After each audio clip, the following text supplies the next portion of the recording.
The Gulf of Maine is warming faster than anywhere else on Earth for a body of water its size. In 100 years, if we do nothing, this beach will be completely gone. It'll be underwater.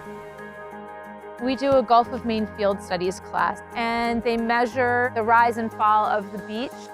So we're out here this morning with the kids to do beach profiling. There's a couple of different areas on this beach that we do. We come out and measure from basically the dunes to the low tide zone.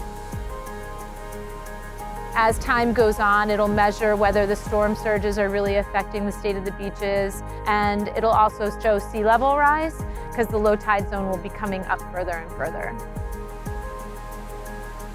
I go to Kennebunkport High School, and I'm a part of the Gulf of Maine Studies class. We're studying climate change and rising sea levels. We're measuring how much beaches erode. So we're using 2 sticks, and we find the difference between both of the sticks, and we measure up the second stick with the horizon, and the second one is like 3 meters away. This rope is about 3 meters. It should be a straight line from a number on the first stick to the top of the second stick to the horizon.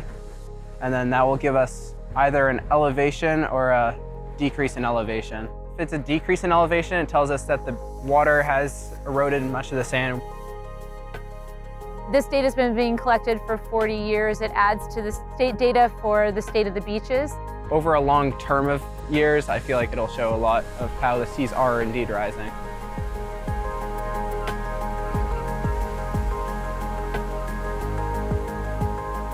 And if you look at this beautiful beach, if we do nothing, if nothing changes, what you see as low tide will be totally underwater. The low tide zone will actually be where the high tide zone is now.